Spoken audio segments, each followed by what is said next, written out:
La première fois que je t'ai aperçu, nous avions 3 ou 4 ans, c'était à l'école maternelle à côté de l'église. J'étais assise avec d'autres élèves et d'un seul coup, tu es arrivée avec ta maman. Tu étais toute timide. Ta maman s'est approchée de la maîtresse et elle lui a demandé si elle pouvait mettre sa fille à côté d'une élève qui habitait sa rue. Et cette petite fille, c'était moi. Ça me rappelle les porte-manteaux qui étaient à la même époque, avec nos prénoms qui ont été marqués, tout ça. Ça peut changer. Bon, la couleur a peut-être changé aussi, mais autrement, il y a beaucoup de choses qui sont restées quand même de mon enfance. Chère Jocelyne, cette lettre, je l'ai écrite pour toi. J'espère que si tu la lis un jour, tu te rappelleras nos années de maternelle et les années où on était ensemble à l'école primaire.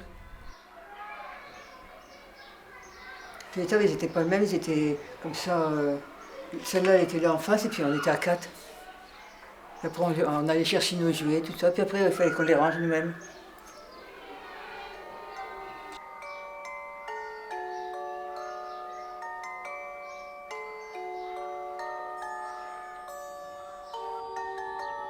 Les premiers jours, je ne connaissais pas ton prénom ni où tu habitais. J'ai su ensuite que tu vivais pas loin de chez moi. Ma maison était en bas de la côte et la tienne 5 maisons plus loin.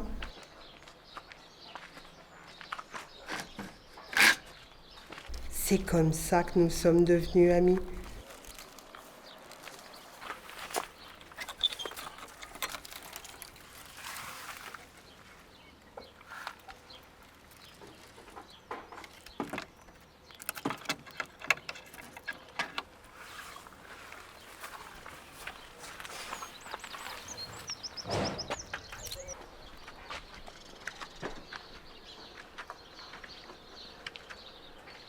C'était bien quand on allait dans le jardin. Là, comme il y avait des maisons, on voyait les gens passer, puis on leur disait bonjour, ils nous répondaient, on était contents. Puis par moment, ils avaient même des enfants, alors on discutait avec eux.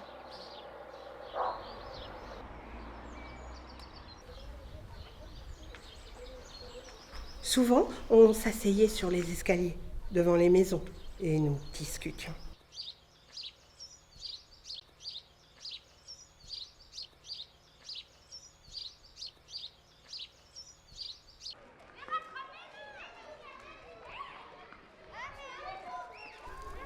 Après, nous avons passé toute l'école primaire ensemble.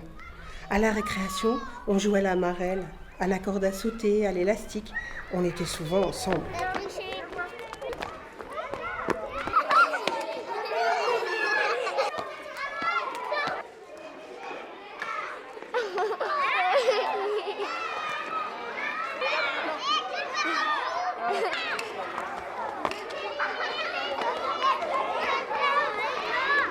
Le matin, on partait le cartable bien plein. On descendait jusqu'à l'école. On était toujours assises l'une à côté de l'autre. On s'entraidait sur les exercices de mathématiques. On partageait nos bonbons. Et après l'école, on rentrait ensuite jusqu'à notre rue. C'était de belles années. Nous regardions aussi la télévision ensemble à la maison. Bon, surtout des dessins animés. Je me souviens de l'histoire de Candy, cette petite fille orpheline qui a ensuite été adoptée par un homme très riche.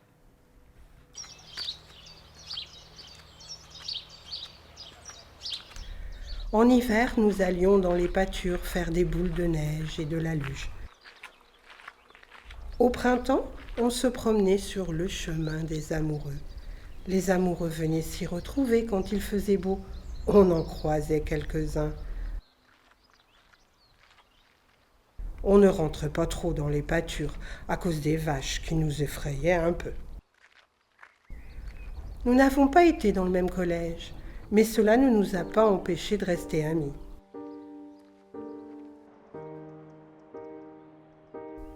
Plus tard, je rêvais de devenir puéricultrice, mais j'ai arrêté l'école à 16 ans pour m'occuper de ma mère malade. J'étais la dernière, mes sœurs étaient déjà mariées. Je suis restée avec mon père. Mon papa travaillait à la SNCF comme rattacheur.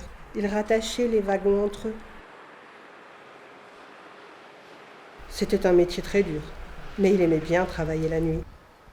C'était à la grande gare, dans le Noix-Aymeries.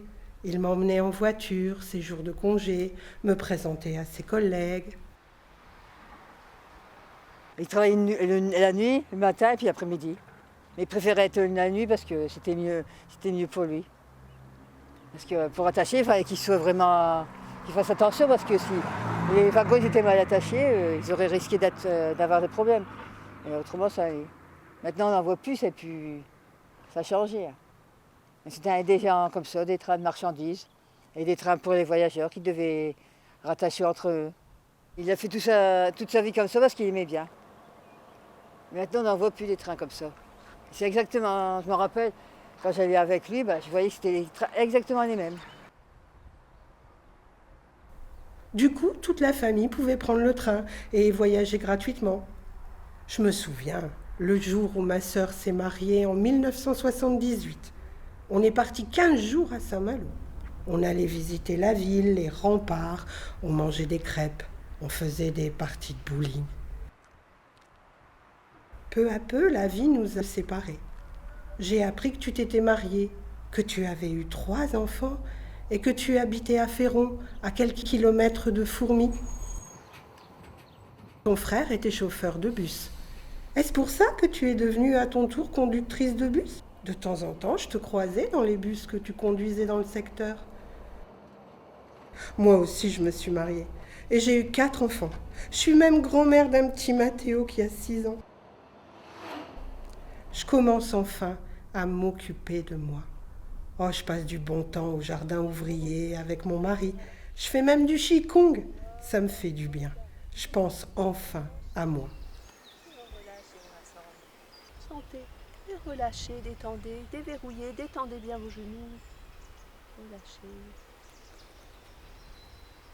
Inspirez.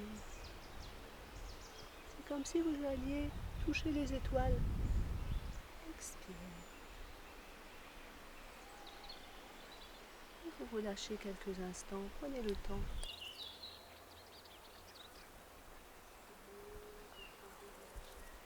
J'espère te revoir un jour et que nous pourrons parler de nos belles années quand nous vivions dans la même rue.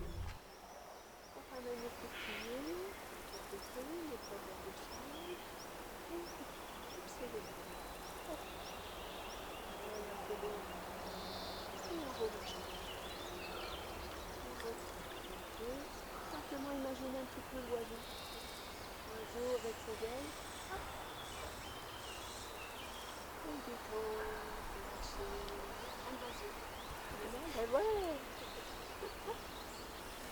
Vous êtes léger comme les petits oiseaux, légers. Il va s'envoler.